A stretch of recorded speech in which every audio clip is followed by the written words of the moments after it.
Hello, this is Julian with Coffee Reviews, and today we'll be reviewing the Tio Conejo honey processed Colombian Gesha from Onyx Coffee Lab. And there's the bag right there. And no need to talk about Onyx too much, there's tons of Onyx content on this channel. They're probably the second most reviewed roaster on here, and they're a very popular roaster. They're some of my most popular videos, and people love them.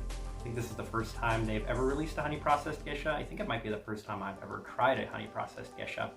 So I had to order it alongside that Rare Varieties Immaculata series, and I'm looking very much forward to discussing this coffee specifically. Let me get the details out of the way real quick so we can start. It was brewed at 16.671 at 205 degrees. That was the brew guide they had on their Instagram page.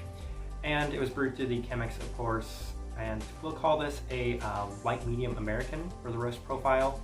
I do also want to note, for those that don't know, I actually took my brew guide from Onyx. So the way I brew my coffee is, it's actually an Onyx recipe.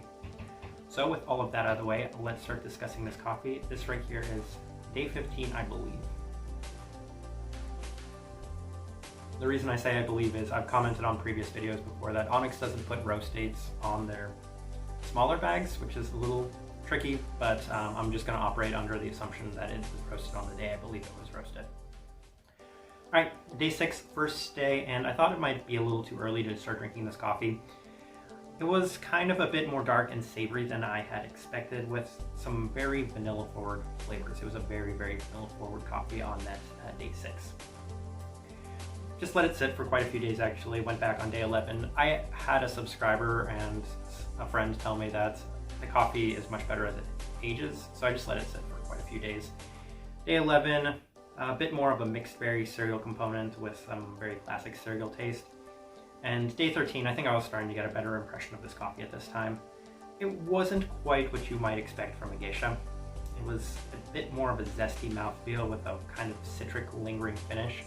And I would just definitely describe this as maybe kind of like a citric tropical. I was thinking maybe more along the lines of pineapple and maybe some mango too. It's just very tropical cup of coffee. Day 14, this is when I was finally starting to get a lot of those florals that they had mentioned. It was very similar to the Black and White Chelbessa, which was that super wild coffee I'd had from Black and White. I was getting a lot of those, what you'd call probably white flower, maybe some honey tastes to it. Still pretty tropical, and I noticed that when you drink this coffee after it's been brewed at a higher temperature, it's not spectacular. You let it cool down quite a bit, it gets better, opens up, you get a lot more flavor, and this coffee is definitely better drank. You know, above room temperature, I would say, lucky for me, since I've been able to move and I have this new place, I can use my Emperor Smart Mug a little more. And I found that that 130 degree temperature based off the Smart Mug is where the coffee was really shining through really nicely. Day 15 right here is still pretty tropical. I'm getting a lot more vanilla than I had in other days, except for day 6, which was very vanilla forward. Alright, let me go ahead and put up the tasting wheel so you can see what I was getting. And of course the stone fruit and the citrus fruits are the things that are high. Sweetness pretty high, very lasting finish. Higher than expected body, especially for a geisha, but I think it's because it is a honey processed. This one has a little bit more body than I would have expected by far. What's interesting about this coffee is it's a lot more balanced than I would have expected. Geishas tend to skew very far in a lot of directions. There have been so many geisha reviews on this channel, and the tasting wheels always look super skewed. But this one right here has a little bit of a nicer balance, especially when it comes to things like it has a little bit of chocolate, has a little bit of spice, has a little bit of saltiness, pretty acidic, and yeah, definitely some higher components, which is typical for a geisha, but not as high as some others might be. So interesting tasting wheel. Alright, my thoughts and impressions of this coffee.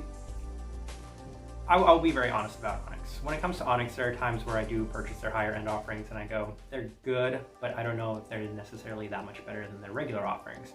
My favorite coffee from Onyx this year was that Ferment Bombay Ethiopia, which was spectacular. A lot of the times their more regular coffees are just absolutely spectacular that they set the bar so high for themselves. This coffee is good. I like the Bombay a lot better. I even like that Columbia from last year a lot better. And I'm curious to see if their Immaculata coffees will be just as good. The type of person I would suggest this coffee to specifically though is somebody that does enjoy those pretty tropical florals, pretty tropical fruits, as well as some very nice florals, but still wants a little bit more body in their coffee.